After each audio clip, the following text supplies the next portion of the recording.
We can't just keep funding people cranking out information to inform public policy that's completely divorced from reality. It's a recipe for cultural suicide. From statute toppling to mandatory workforce diversity trainings based on critical race theory, how should we understand our current cultural moment? They have even said that evidence is a tool of the white man and of the patriarchy. Today I sit down with Peter Boghossian, assistant professor at Portland State University and co-author of How to Have Impossible Conversations. He's a lifelong liberal, a critic of former President Trump, and he says that liberal atheists and conservative Christians have more in common than one might think.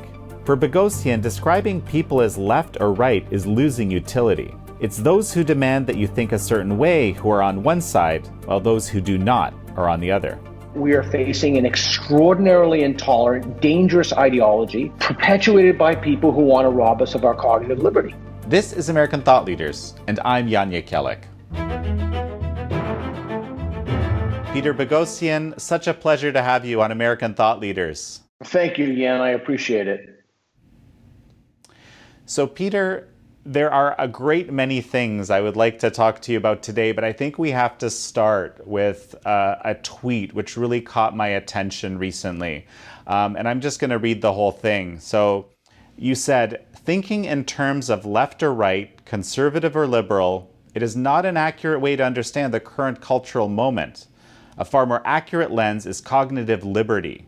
Those who demand you think a certain way are on one side, and those who do not are on the other.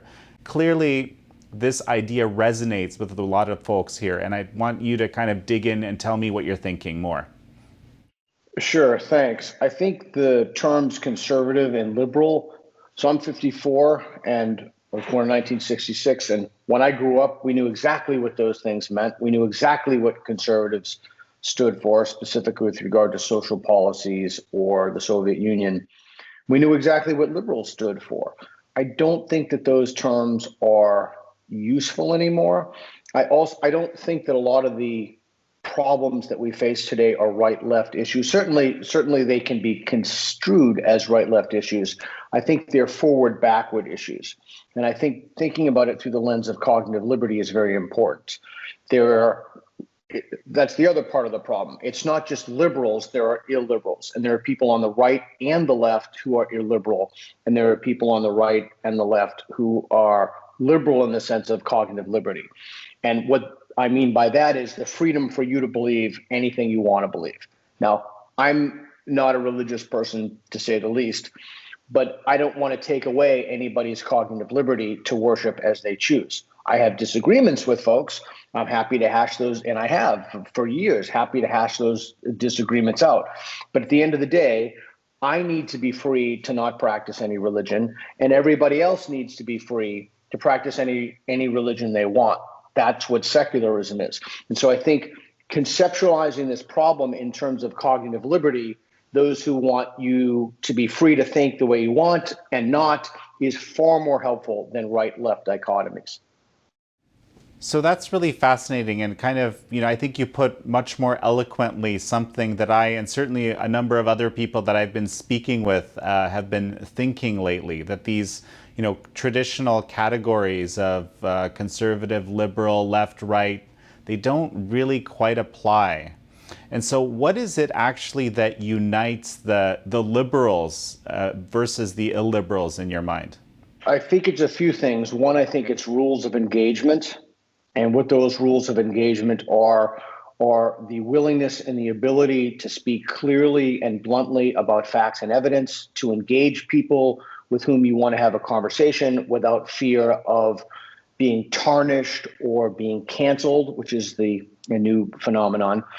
I think it's the ability not just to engage, but to have the freedom to debate, to discuss, to converse without any negative implication for those truth-seeking activities. So if you're a sincere inquirer and you want to figure out why someone believes what they believe, there should be no reputational cost for that. There should also be no reputational cost for defending somebody who's been canceled or maligned, or defending somebody who's defending somebody else. This is how bad it's gotten. Paul Graham tweeted about this, who's done that. And so the first thing I think is rules of engagement. The second thing is our ability to And that's one of the things I think that many people on the mainstream right and the mainstream left can agree on. It's the fringes where we start to see these elements and these problems. And the second thing is a basic correspondence theory of truth in philosophy. It's that the world is objective. We can know it. There are better or worse ways to solve problems. There are facts. That doesn't mean that the ecosystem isn't populated through social media with false information or fake news or what have you, but there are better and worse ways of coming to truth. There are better and worse ways, the word in philosophy is epistemologies. If we can agree upon that, we can move forward when we try to figure out social issues, moral issues, ecological issues, you name it. And so those are two ways to conceptualize the problem. You know, you've described this situation that's happening as a culture war 2.0. And I also thought that was very, very, very interesting perspective. So there was, what is culture war 2.0 exactly? Culture war 1.0, to answer 2.0, we have to take a look at what 1.0 is.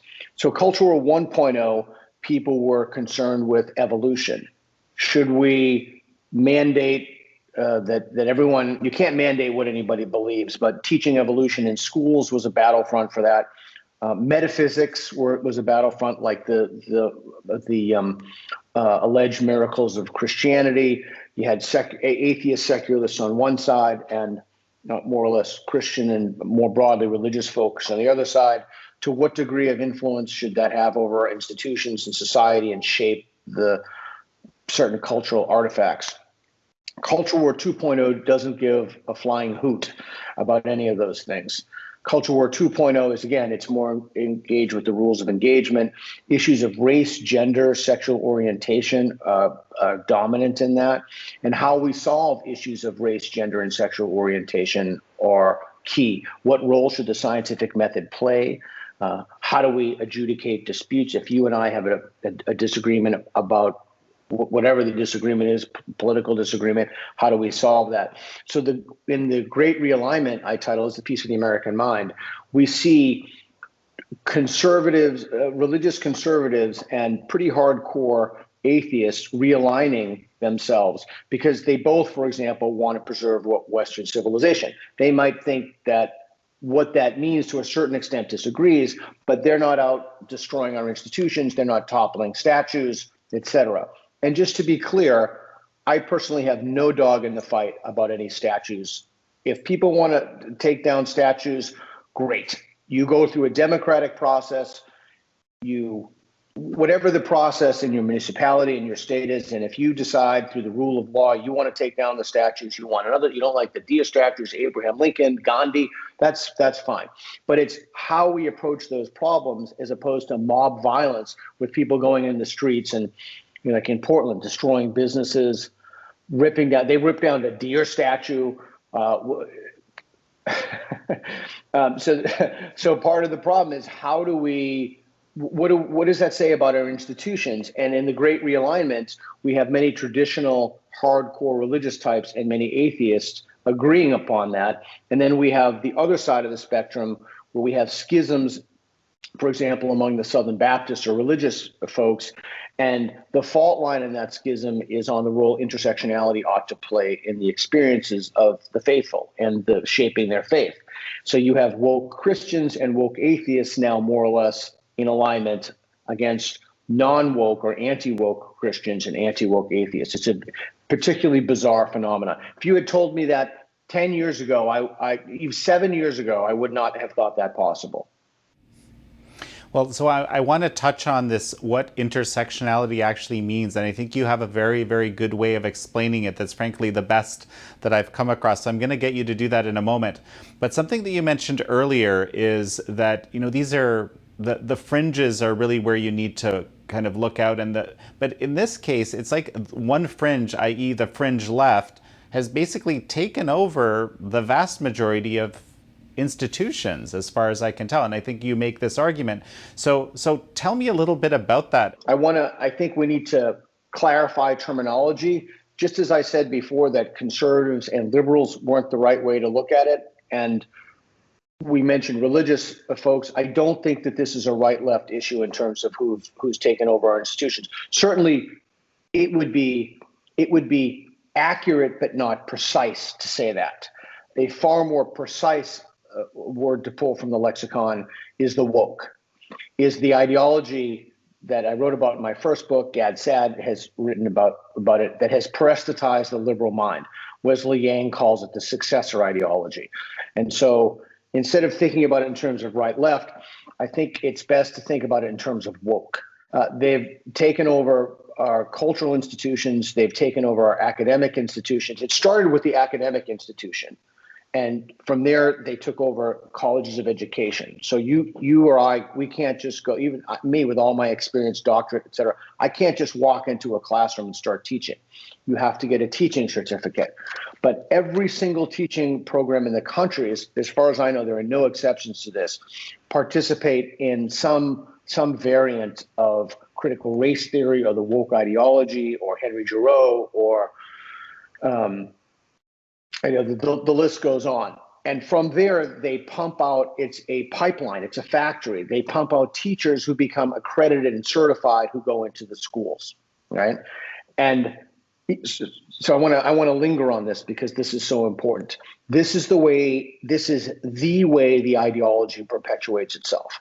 So any solution to this problem that ignores colleges of education and specifically pre-service teacher education programs is destined to fail.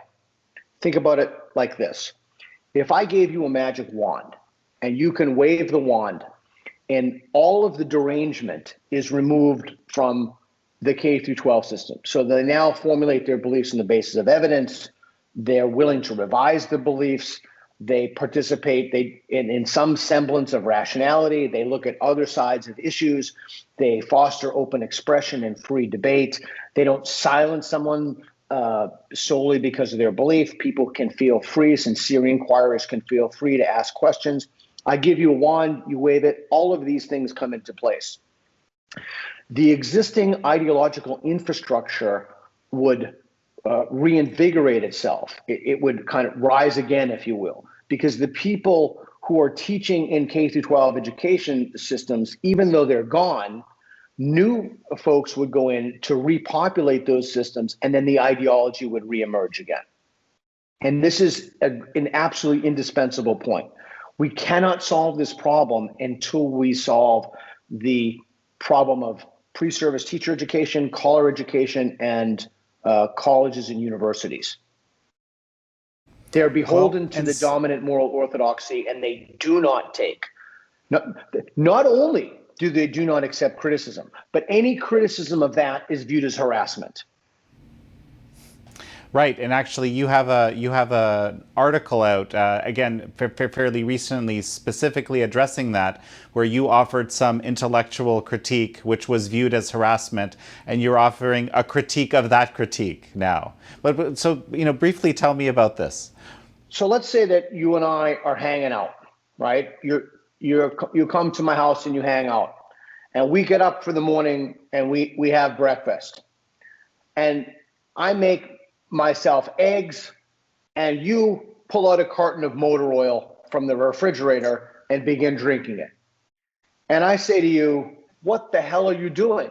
You're drinking motor oil. That's horrible for you.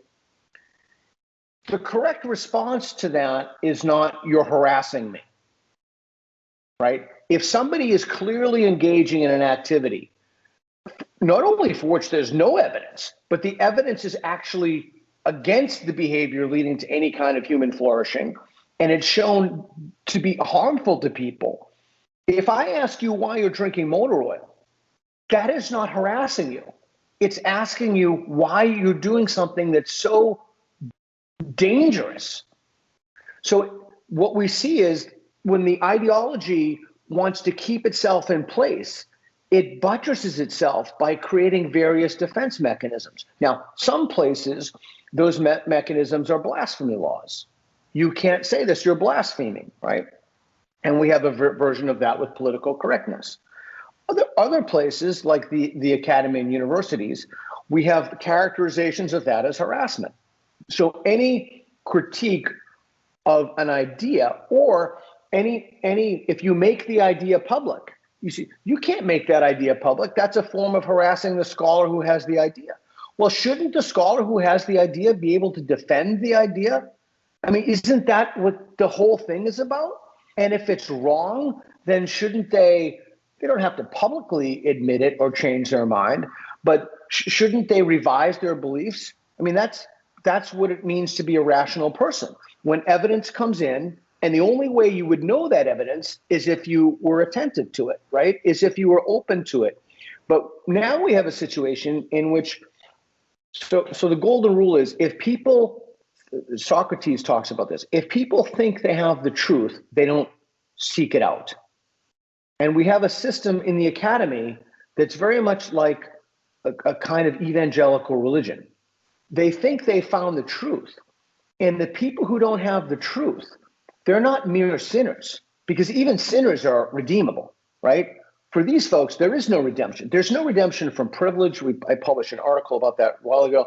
There's no redemption from any of this stuff. So what you need to do is you need to systematically call out those voices in the academy so that you don't hear them anymore. You know, the whole famous in Germany, first they came for. So first they came for the conservatives.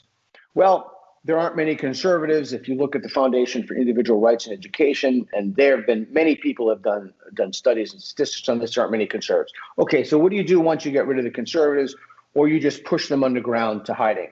Well, then you go to the classical liberals. And what do you do once you get rid of them? Well, then you keep weeding the system down. But what happens is you create an ecosystem in which people calibrate the confidence for their beliefs up. You know, Cass Sunstein and others have interesting data on, if you get a group of people, for example, who are moderate liberals together, or moderate conservatives, they don't end up, if they have to form some kind of a consensus, you would think that it would be a moderate position, but they end up at the extremes of whatever. So they come up with an even more extreme version. We have our systems, our academic systems right now have become ideological echo chambers, and people look at those as replication mills. So they want students to replicate the dominant orthodoxy that they themselves are teaching. And anybody who doesn't do that is not merely wrong, but they're a horrible person. They have some kind of moral shortcoming. And we don't want moral people like bigots, homophobes, et cetera. We don't want those people in the university, so you get rid of them. You don't promote them. You make their lives miserable. You place restrictions on what they can and cannot say in the classroom. You pass faculty resolutions saying that any criticism of some is a form of harassment. I mean, it's a monstrous problem. But yet, if you don't address where this madness, the cultural madness, is coming from, you'll never solve the problem. But most people, they don't care that it's coming from the universities. They just don't want to. They understand there's a problem with their knitting club. I just read something that someone wanted to change their mascot to the evergreen, but now evergreens are racist. Trees are racist. Everything is freaking racist. Buildings, everything. Like a boulder is a racist. So how do you navigate that successfully? Like, how do you retether those ideas to reality? And that's one of the things I'm interested in. So, you know, I read something, I believe it's in one of your articles, you have to correct me, but it's like the purpose of education has changed, right? It changed to become a way of remediating oppression as opposed to a search for knowledge. Correct. The search for truth. Right. So the North Star of the institution has changed. Now it's to remediate oppression. And that's an ideology. The moment that it's anything, that the purpose of an education is anything other than what's true, it becomes ideological. Doesn't matter if I agree with it or not. It doesn't matter if it comports with my values or not. It doesn't matter if it's to solve cancer.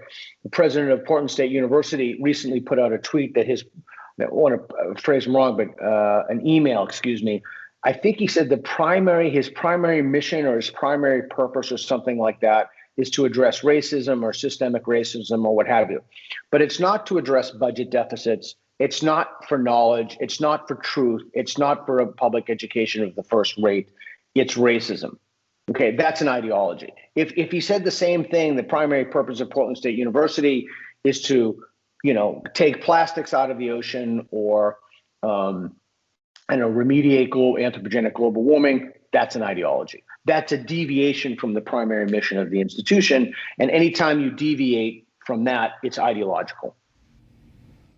Well, something that struck me, as I've been looking at your writings and other interviews that you've done, your commitment, as far as I can tell, is to the truth. And basically nothing is going to shake you from that. And you've said that in no uncertain terms.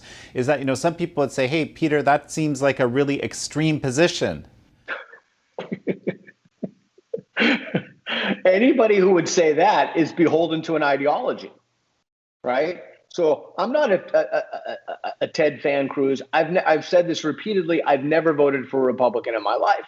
But if the Republicans are on the right side of an issue, I will stand by them, right? It doesn't matter. If a Democrat or a Green or a Libertarian has a position, a policy position that's rooted in facts and evidence, then that's what we have to do. And there's such insane tribalism right now.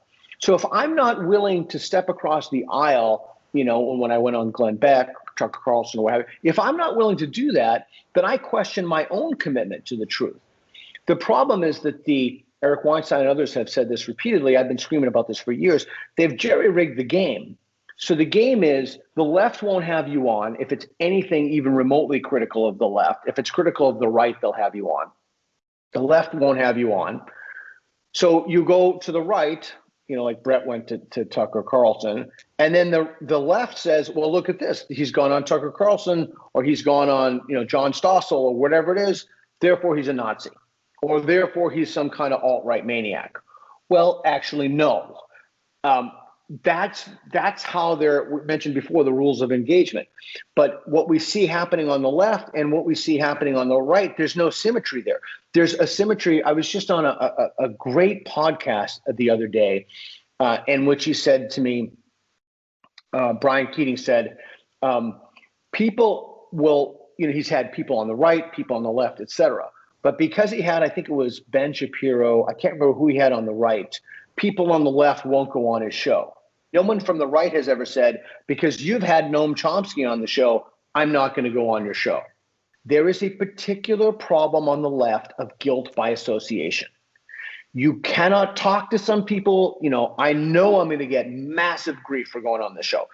I don't really care at this point. I couldn't possibly care less. I would say something, but you told me not to swear, so I won't swear. But it's an identifiable 2 words, and the first one begins with F.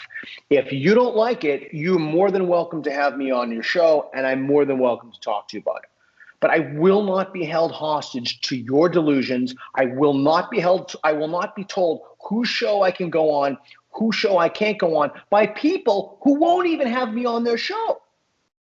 So it's not only that they're attempting to rig the game, but I'm not buying anymore. I'm not playing at all. And I will say one more thing. The loser for that, there are 2 losers in that, or actually 3 if you look at the system. I am one of the losers in that, because one of the things, I'm not special. One of the things I need is alternative voices and pushback I need a representation of the best available arguments so I can test my ideas. But if I can't get that from the left, then I become my own, in philosophy called doxastic enemy. I become my own problem because I don't have a mechanism of belief correction. So these folks have denied me that right? But the other thing they've denied by painting it association with him as an association with some right-wing maniac, which I'm obviously not. I'm clearly not.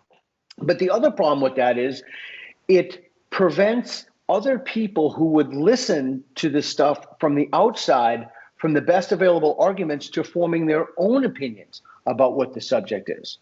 And my speculation is, in part, that's why people like Joe Rogan are so popular. That's why people have gone to podcasts, because they don't see that in any other aspect of their lives. And they certainly don't see that at all in the university. In fact, they see exactly the opposite in the university.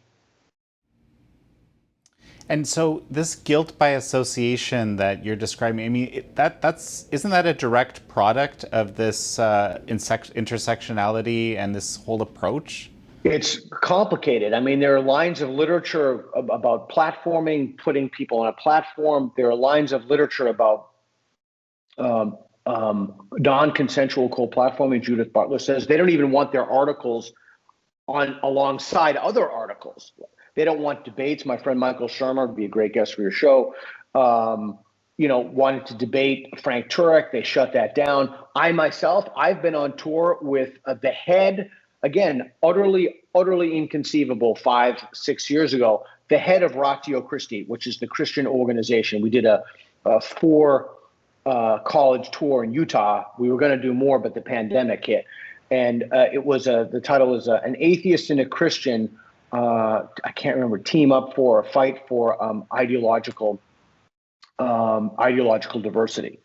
So we give you another one. So I teach an atheism class, and I have for years. And I always make sure that I have some representative, the best representative. I've had Phil Vischer from VeggieTales. I've had local Christian apologists. I've had people come in. I teach science and pseudoscience. I have Mark Sargent, the head of one of the leaders in the Flat Earth Society, come in. I've had Nick Pope come in to talk about alien abductions.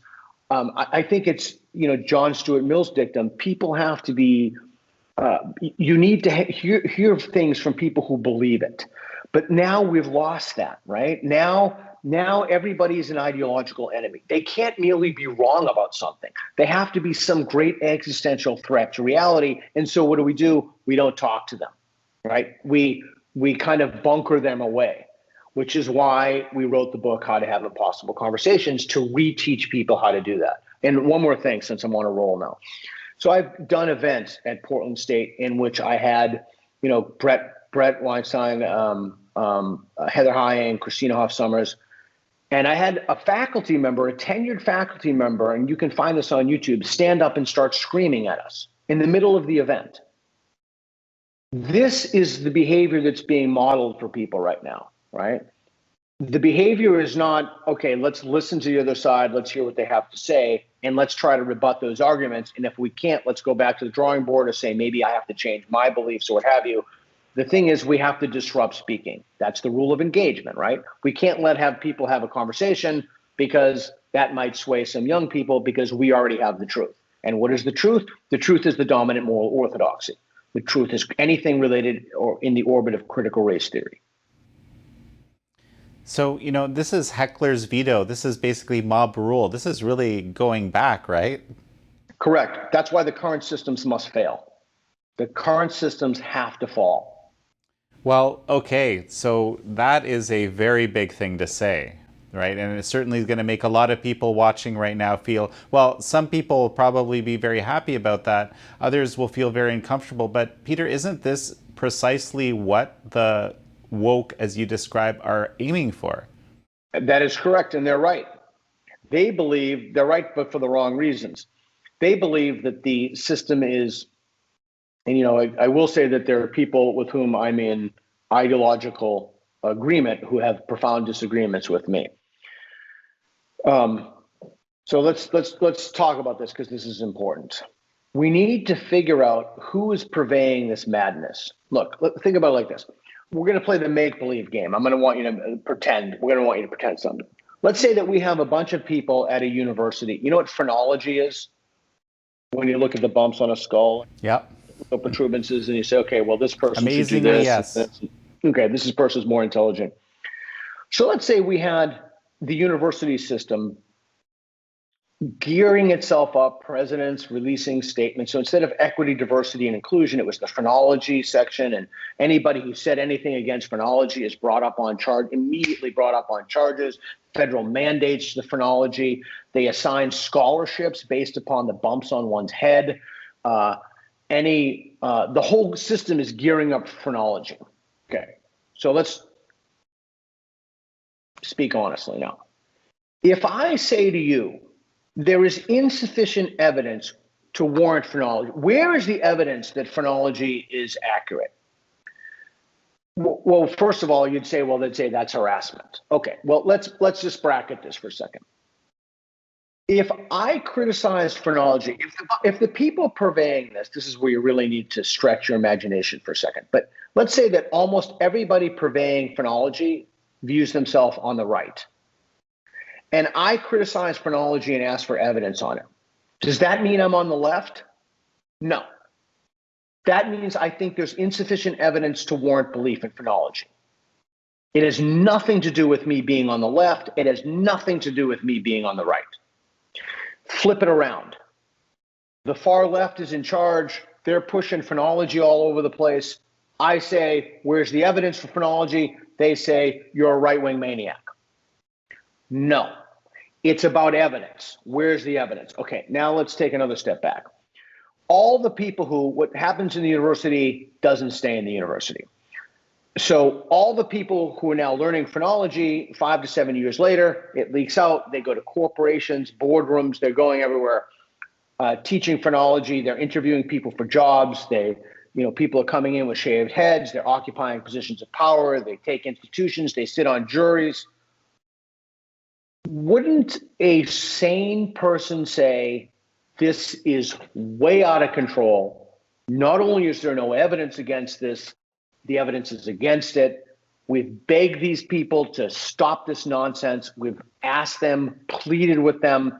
Now it's time to take the next step in that you can, if you want to promote phrenology, you can do so all you want, but you're going to do so without federal funding. You're not going to get any money anymore. So you say in make-believe land and you pretend that the bumps on people's heads correspond to people's reality. You do that all you want. No one's infringing upon your academic freedom. You're not going to get a dime because this madness is ripping apart society. And that is not harassment to say that. If you want to make a claim about the world and you think it's true, then you present your evidence for that.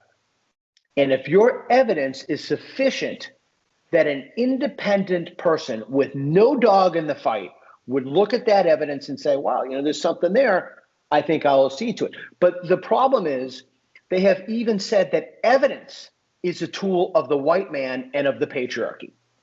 So even the traditional ways that we go about solving problems to look at reason and evidence for things, being on time, that's a product of white people.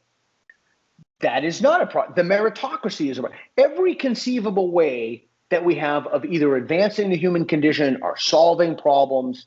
Now, look, in every one of these discussions, it is essential to recognize and acknowledge something.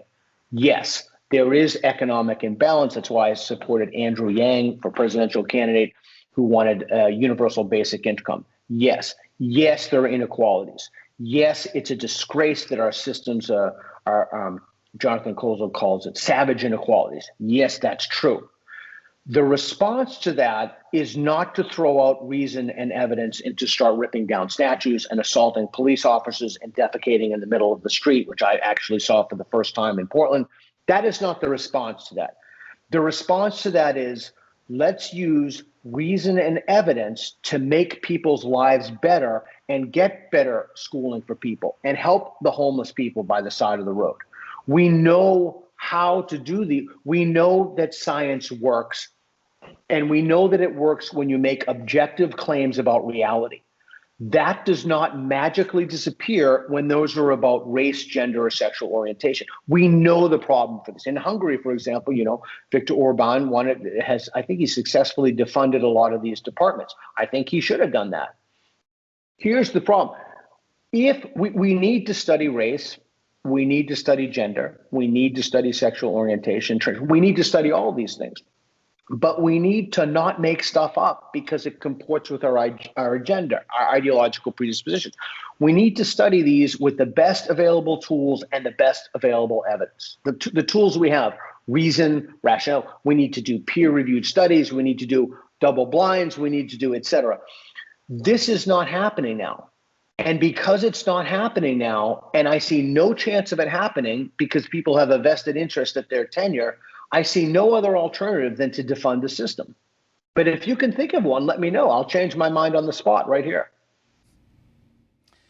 Well, I want to dig into that. And so Okay, two quick thoughts. First, the fact that you mentioned that Victor Orban might have a positive policy will, will immediately hit you with the guilt by association, right? Correct. Yeah, that's fascinating because it's not these things you can't just say that absolutely zero of any figure, even I suppose, however controversial, is just simply unacceptable to consider. Correct. And if you're not willing to say, look, and I'm not particularly about Orban, but anybody, somebody has policies I don't like, but on this he's correct. I mean, look, think about it like this. The policies, not even the policies, the proclamations, the claims coming out of certain departments, almost always ending in studies.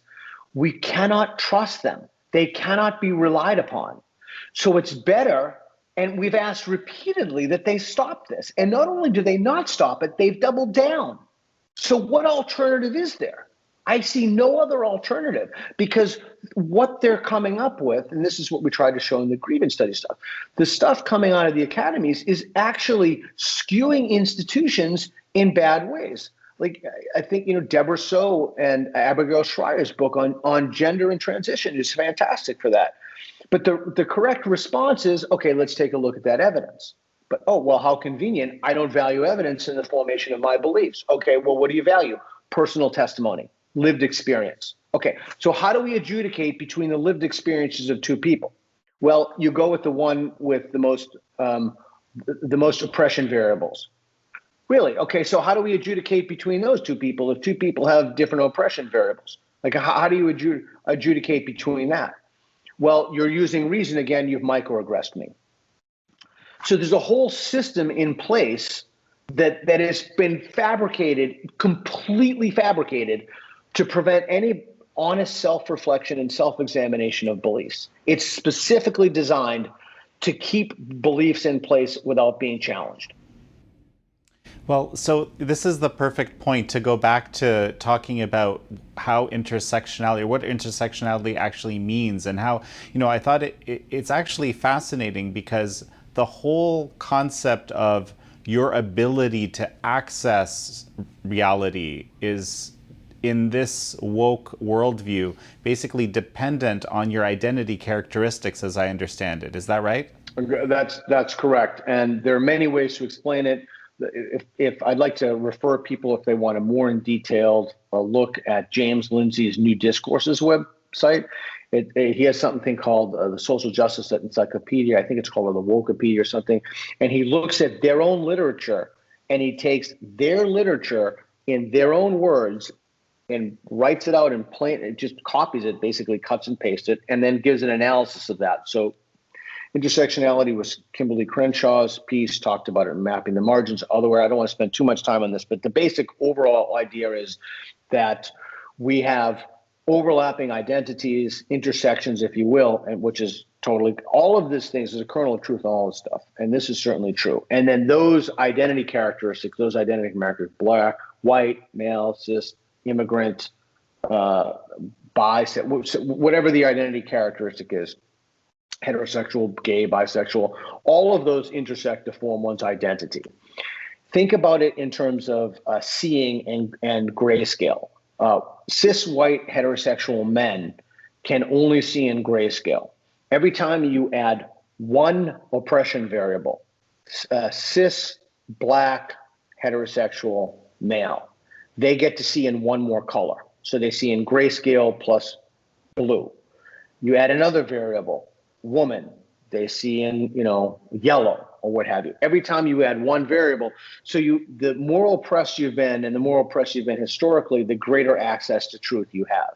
And those people who are privileged can't have access to that truth. They don't have the right intersectional variables. And so that's the other pernicious form of this ideology, is that we've switched from propositions to people. So we've switched from examining the claims about the world that somebody makes in a sentence format or linguistic format to the utterer of the sentence.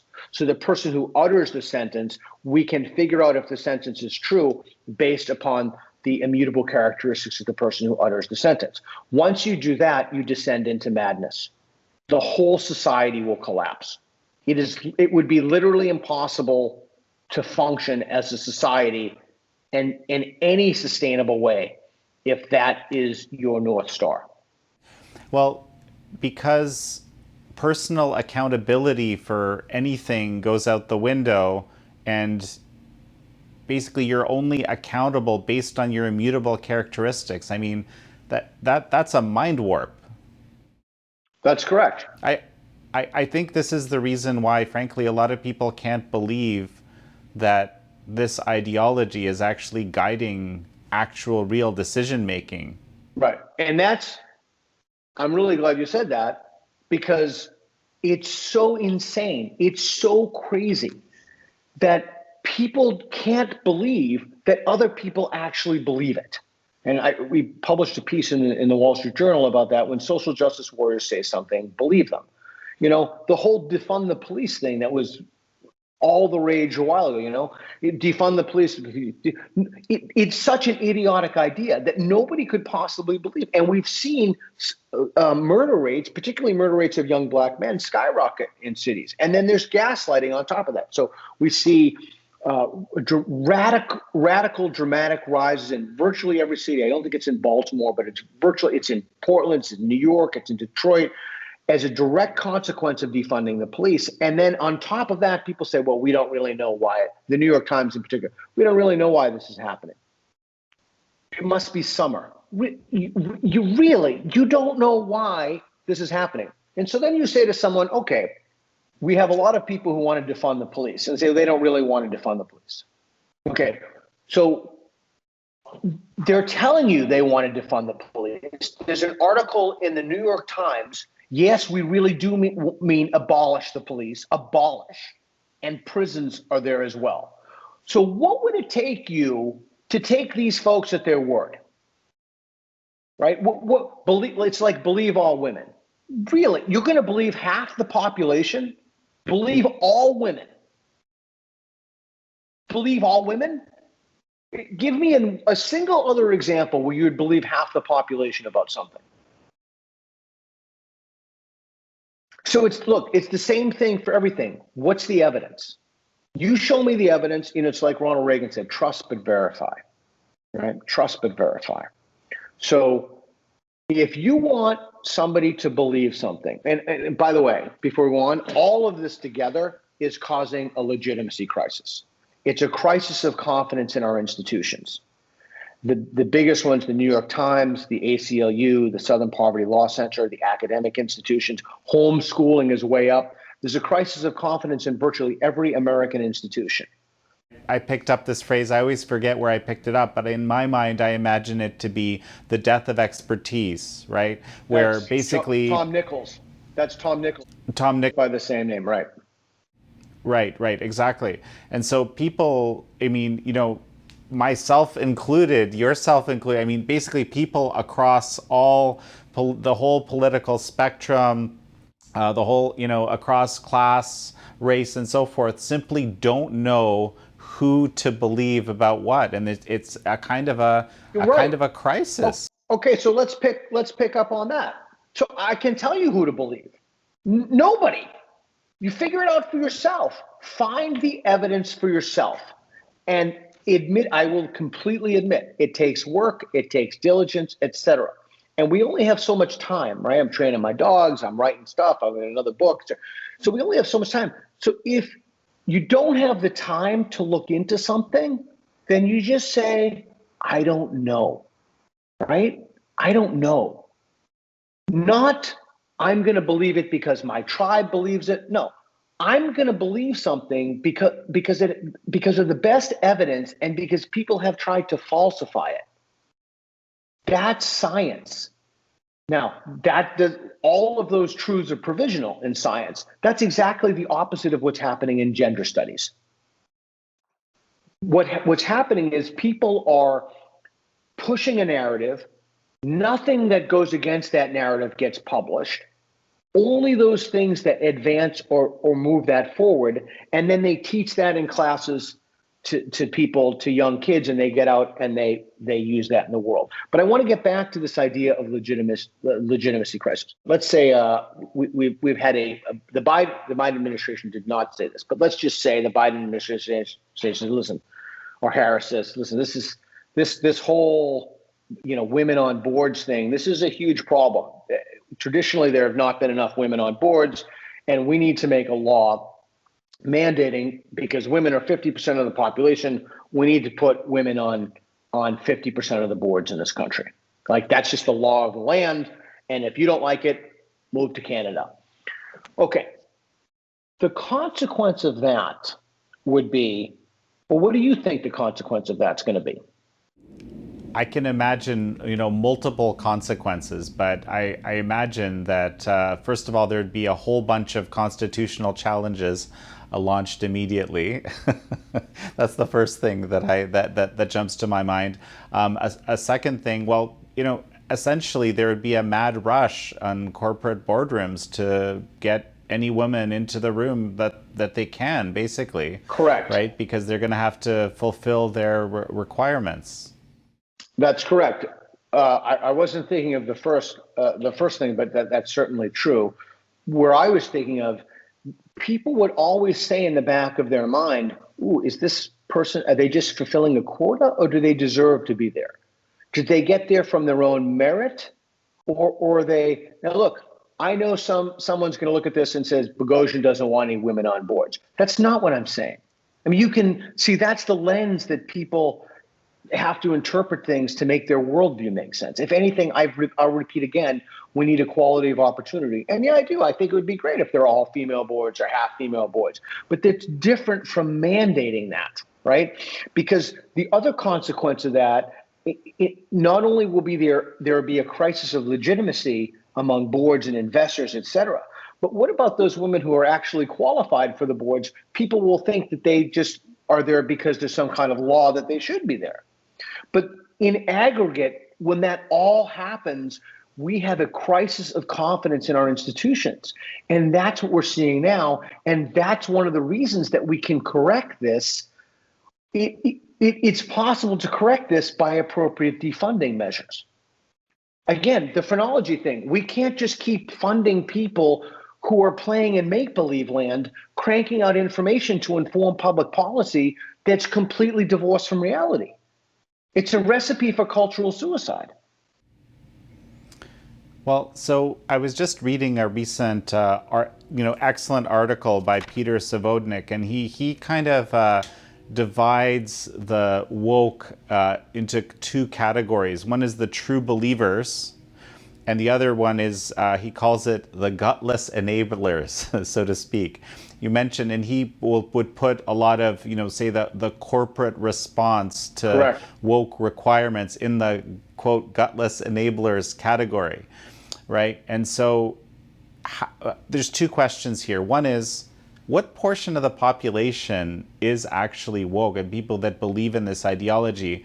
And second, why are the enablers, if indeed this thesis is true, and I think you probably agree it is, why are they so eager to basically, I guess, capitulate or just make good on these demands? Okay, so let's go to the first question. What percentage of people? That was a great article, by the way. He's a phenomenal writer. I read a poll, actually, my writing partner gave me a poll. Approximately 7% of the people self-identify as far left, 7% of the people, 7 to 8% of the people identify as far right. But that's different from the woke ideology, again, as we talked about before. If you're talking about people in the academy, I would argue that number is radically higher. It's radically disproportionate to the general population. The problem is that the Overton window has shifted. It's shifted so radically, it's even shifted in the last year about what is acceptable, what is normal, what kind of society we should have, et cetera. So even to give a more granular example, the Overton window shifted in terms of homosexuality, right? Which I think that's a wonderful shift. The Overton window is shifting in terms of trans issues. The Overton window is shifting in terms of this myriad of issues. Now, what percentage of the people actually buy into this stuff? It's very difficult to say. I would say in the academy, it's far higher than people think, although it depends on the discipline. It depends on the section of the country. It depends on the university. I do think there's backlash. But I think a significant number of people participate in this at some level. It's like a degree of concentric circles, right? A significant number of people are in the orbit of the ideology that saying things even a few years ago would have been utterly unheard of, like issues around trans bathrooms, for example, or trans women in sports. So I guess the other part of the question is, why is it that the, quote unquote enablers are so eager to enable, or seem to be so eager and willing and kind of instantly acting to enable? Yeah, it's interesting. I wonder if they are, right? I mean, I guess it depends what you mean by enable. So, for example, the president of Portland State, the deans, not all the deans, of course, but the provost, they're all white. They're pushing equity initiatives. They want more BIPOC, more people of color. But do they really? I mean, if they really wanted that, why don't they resign and give their position to a person of color? Like, if they truly believe that it was the right thing to do. Now, if they did, I'd say, wow, these are sincere people. They really believe this. And hats off for you, whether I agree or not, is you put your money where your mouth is. You had skin in the game. You are not a hypocrite. You're an honorable person. What you say corresponds to what you do. But when the president is white and the provost is white and the deans are white and the department chair is white and white and white and white, and nobody resigns for a person of color, well, I'll let you draw your own inferences about that. Well, no, I noticed. So, one of the things we want to talk about today is some of the solutions. And as you just said that, I'm thinking about Shelby Steele and Eli Steele, who are actually both a part of FAIR, which is this new organization that you're on the board of, which I'm going to get you to tell me about in a moment. But I think Shelby Steele has a lot of thoughts actually about this, looking at how whites have basically tried to deal with this, really serious, historical problem of slavery and racism and Jim Crow and so forth. And that I think he believes that this plays into the current situation that we're seeing today. Correct. I'll talk about FAIR in a moment. But again, the obligatory statement, redlining has been a problem. And this is where it gets very, very complicated. So if you read you've read Cynical Theories. If you read the last two chapters of Cynical Theories, James Lindsay and Helen Pluckrose give a phenomenal defense of liberalism and a phenomenal defense of equality of opportunity. We don't need to be making stuff up for how to solve these problems. We don't need new laws. We don't need a new regulatory apparatus. Just think of one simple thing of Portland, the city of Portland. People have been rioting. I don't even know. It was a year now. I don't even know. They're assaulting police officers. They're destroying windows. The mayor of the city has no plan, as far as I know. I haven't heard anything about it, seen anything about it to bring back the businesses. These are for the most part, these are small mom and pop businesses that have been affected. Not that would make a difference if there were corporations, et cetera. But I'm saying, these are people who have been hurt by this, right? We don't need anything special. All we need is to enforce the existing law on the book. If you riot in the city of Portland, we don't care about why you're rioting. You want to peacefully protest? We love peaceful protests. Peaceful protest all you want. The police will be there to protect your right to protest. But if you riot, independent of the reason you riot, you will be arrested. And the DA is just letting people go. No, same people in and out, destroying city property. I was walking by my daughter's old school the other day. There's a massive needles there. I've never seen the homeless problem now. The homeless problem, who's helping these folks? But anyway, my larger point to you is we don't need to make stuff up. We have solutions in liberalism. We have solutions in equality of opportunity, public education of the first rate. I personally believe in free healthcare for people. I know many of your listeners and others might take issues with that. I believe that we have solutions to these problems. I think part of the solution is a graduated income tax. But all of the solutions, of all of the solutions, not a single one runs along racial lines. There's simply no reason for that to be the case. But again, if somebody can make an argument, I'm willing to hear. But the problem, again, is that they've rigged the game so that even speaking to you or me or anything, all of a sudden something horrible, we can't platform that person, we can't have a conversation. I'm not, silence is violence. You can't, if you're silent, you're violent. If you say anything, the whole game has been rigged to prevent any solution that caused the problem in the first place. So, Peter, tell me about FAIR, the Foundation Against Intolerance and Racism. So that was Brian Bartnigs has started that. He's done a truly phenomenal work. He comes from the startup world. He had an op-ed in the Wall Street Journal about why he did it. His kids went to an elite school, and like so many people, he started hearing about the madness coming out of schools and hearing about it firsthand. And I would urge folks to read his article in his own words. I don't want to, do that. He's already written about it. And so we've assembled a phenomenal board together of thought leaders and people who want to move the conversation forward. They even want to have the conversation at all. And they want to challenge and question orthodoxies and remediate racism, because there are still vestiges of racism that we need to address. And these are serious problems. But the way to address those problems is not through critical race theory. The way to address those problems is not by using shoddy methods of scholarship and making stuff up. The way to address those is not through segregation. That's one of the things where the far left, where actually the term right and left would come in, the far left and the far right, the idea of segregation.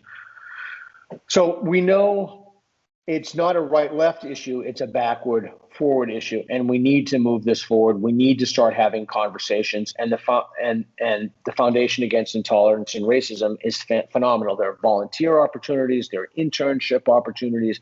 We're looking at critical race theory in schools. We're trying to identify. There are a wide variety of initiatives, not only in K through 12 education, but for business folks. What do you do? What do you do if you're, from the Midwest or what have you, and your kid comes home and you've never talked about race or anything, and all of a sudden your son or daughter is screaming at you about the patriarchy and tells you you're a racist Nazi pig? Okay, well, this is happening to a surprising number of people. I was on a Skype call a few months ago, and I sit and listen to this stuff all the time. Even I was taken aback by this. I was on a Skype call in which, and the only reason someone knew about this at all was because of COVID. So if it weren't for COVID, no one would ever have known about this. But the guy's daughter was in the room and he was working. They asked this I think he was an 8-year-old, if memory serves me correctly, to bring in a paper bag and put her arm next to the bag. And if her arm is lighter than the bag, she's a racist. I don't know what to say to that. That she's part of the problem. And, well, it's a sickness. This person should not be around children. Maybe they should write poetry or something. They have no business whatsoever being around children. But yet this is coming from on high. It's what I said before. This is coming from pre-service colleges of education. There are pedagogy books out there detailing this, all of this stuff. And this is what is being institutionalized.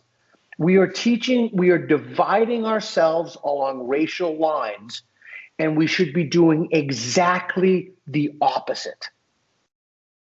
Yeah, I just, for those, interested in a bit more on this specific question, the last interview I had was with Bob Woodson talking about precisely these sorts of questions. So I encourage the viewers to look back one interview to that excellent piece on Bob Woodson's side. You mentioned, so in terms of solutions, you've already mentioned that one of them is basically to defund the academy. I mean, you've been, I think, on record saying we need to create a whole new academy. Well, two things: not just defund the academy, but we need to defund. First, we need to defund programs where this stuff comes out of. We need to we need some kind of an index, like Foundation for Individual Rights in Education has an index for free speech colleges and universities. And we need some kind of an index to be developed. I think couple of years ago, Portland State University was on the list of the top 10 worst universities for freedom of speech. So we need to develop a list for those universities who participate and push this madness.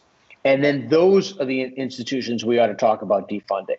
But it's not enough. We can't maintain our economic competitiveness if our engines of knowledge production are laid in ruins, right? There's already an erosion of public trust and confidence. So what do? Well, we build new institutions.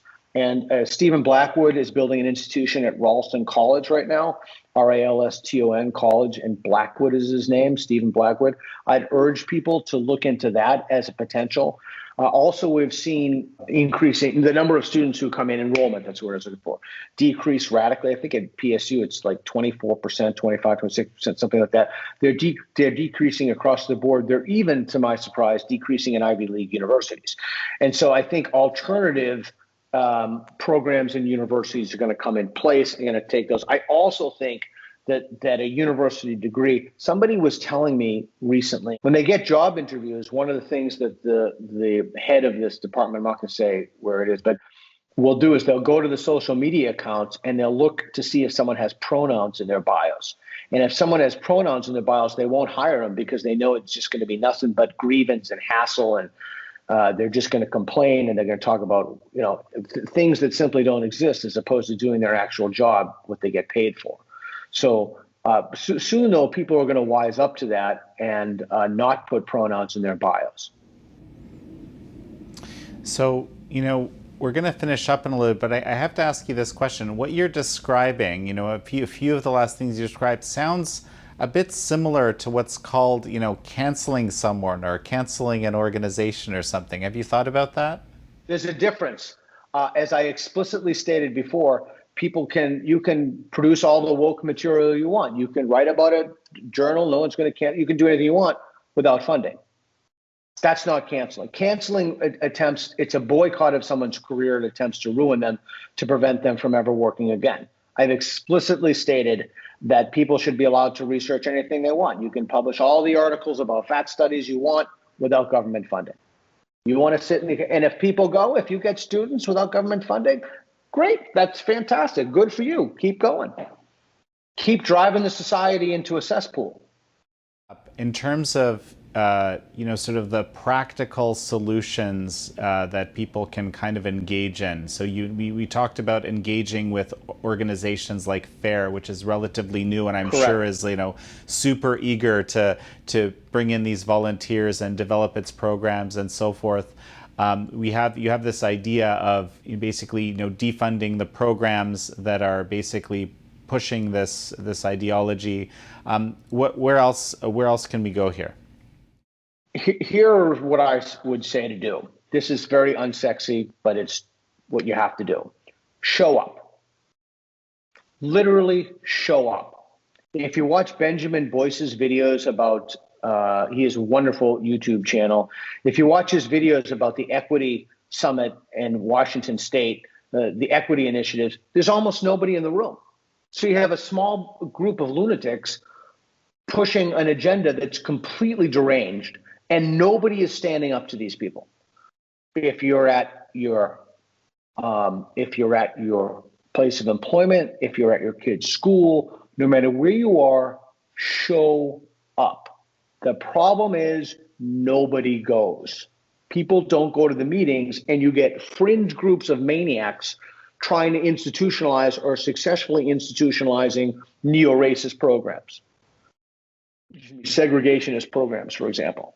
Show up. Next order of business, speak your mind. What I mean by that is the Greek word, as I've spoken, I did talk in London about this, it's parrhesia, speak truth in the face of danger. So speak up. But also remember that there are two sides of the coin. When you speak up against this stuff, listen. Really listen to what these folks are saying and be willing to revise your beliefs. If you hold that as the guiding principle in your life, that you're willing to revise your beliefs on the basis of evidence, and you're a sincere inquirer and you want to figure out what's true, then you should speak up. You should speak up if you hear something. You should be forthright in your speech. And don't be afraid that you're going to lose friends, because they probably weren't your friends anyway. So they're probably third-rate ideologues at best.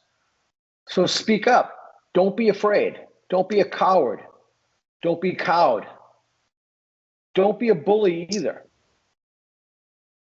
And as long as you have the willingness and the ability to truly listen and revise your beliefs on the basis of evidence, that's vital. And the other thing I would say is you have to value what's true over your own comfort. And you may even have to step across party lines. You may have to have a conversation with someone, and maybe you don't have many other points of agreement with them. Maybe you do. But if you're sincere about fighting this problem, the only analog I can think of, it's like being a fish and everybody's throwing plastic in the ocean. The cultural situation is, it doesn't matter if someone's on the right or the left. We have a very serious cultural pollution. And the analog is like the plastics that's coming in are the policy decisions that are drowning us all in madness. They're making us look at each other and identifying each other on the basis of immutable characteristics like race. That's just morally abhorrent. And they're telling our kids that this is a good thing. Segregation is a good thing. Equity is a good thing. Inclusion, limiting speech rights. It comes back to what we started in the beginning of the interview. This is really about cognitive liberty. So think about those people who want to demand that you think a certain way, that want to demand that you live your life. You're free to live your life any freaking way you want to live it. Nobody has a right to tell you, and you should never be held hostage to the delusions of others. Now, people can tell you how to live all you want. That's within their prerogative as well. And you can tell them what to do with it. That's your prerogative as well. But that's the more helpful, that's the heuristic, that's the helpful way to look at this. Those who want to rob you of your cognitive liberty and those who don't. And I would argue right now that we are facing an extraordinarily intolerant, dangerous ideology perpetuated by people who want to rob us of our cognitive liberty. Well, Peter Boghossian, it's been such a pleasure to have you on. Thanks. I appreciate you having me.